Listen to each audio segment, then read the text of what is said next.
Hello everyone, welcome to Anjali Simplify Commerce. This is the fifth question of DK Goel book. So let's start. Asha and Lata are partners. Profit sharing ratio in the ratio of 1:2. Asha and Lata क्या है, partners हैं और उनकी profit sharing ratio कितनी है, 1:2. Okay. Asha is entitled to a salary of ₹2 lakh per annum. आशा की salary जो है वो क्या है, 2 lakh per annum, right. A commission of 8% of net profit before charging any commission. और कमीशन क्या है उसका, आशा को किस रेट से मिलेगा, 8% के रेट से, वो भी net profit before charging commission. आपको पता है बिफोर चार्जिंग एनी कमीशन का क्या फॉर्मूला होता है, amount into rate divide by 100. ठीक है, क्या होता है फॉर्मूला बिफोर चार्जिंग कमीशन का, amount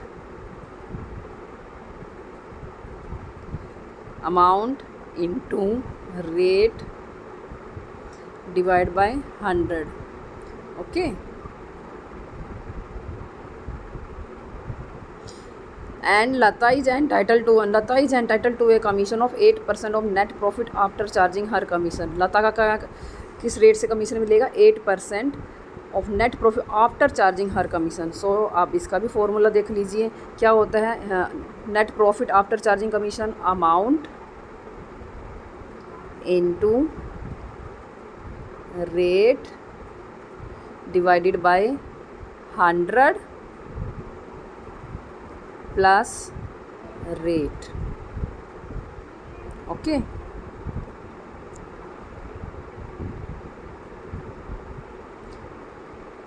and net profit for the year ending 31 March 2026 amounted to 5,40,000. Prepare profit and loss appropriation account. तो इसके लिए मैं क्या करूँगी, सबसे पहले क्या बनाऊँगी, वर्किंग नोट्स क्रिएट कर लेते हैं.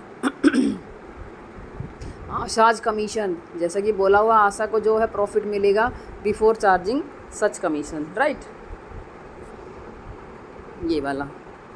तो लिखा हुआ है net profit is given, that is 5,40,000 and into rate divided by 100. This is the formula of before charging such commission. Then I got 43,200, right. Next one, Lata's commission after charging her commission. Then the calculation what will be,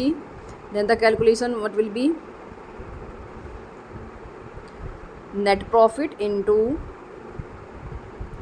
rate divided by 100 plus rate, right.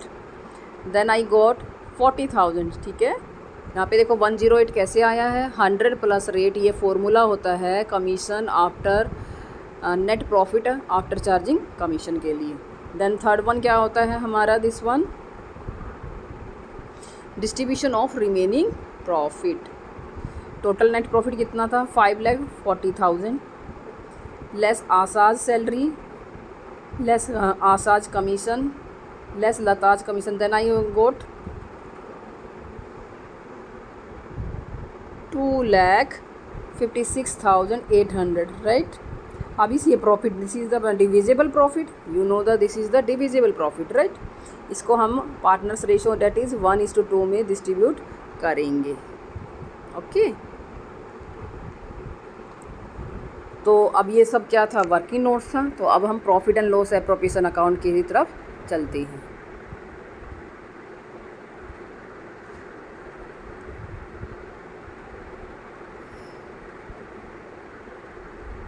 This is the profit and loss appropriation account for the year ending 31 March 2026. अब ये proforma तैयार कर लीजिएगा, particular amount. This is the debit side, this is the credit side. आपको सभी को पता है कि भी प्रॉफिट एंड लॉस एप्रोप्रिएशन में डेबिट साइड में एक्सपेंसेस आते हैं. So I have to write down the all the expenses on debit side. Asha salary, then Asha's commission, Lata's commission 40,000, and by net profit which is shown given in the question 5,40,000, I will write here. Then divisible profit we have already discussed earlier, this is the divisible profit, that is 2,56,000. ये हम debit side में लिख देंगे क्योंकि ये partners के capital account में जाएगा, ठीक है, जो पार्टनर्स को मिला था। वो कौन सी रेशो में डिस्ट्रीब्यूट करना होता है, हमें कौन सी रेशो में डिस्ट्रीब्यूट करना होता है, 2:1 में, right. This is the calculation of profit sharing ratio.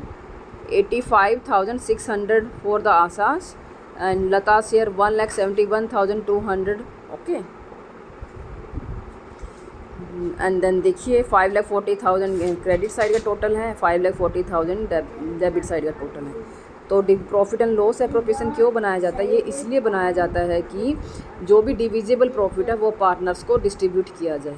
Divisible profit is equal to net profit minus Asha's salary minus Asha's commission minus Lata's commission, that is 2,56,800। That's it for today. Stay tuned, keep growing, so please support this channel.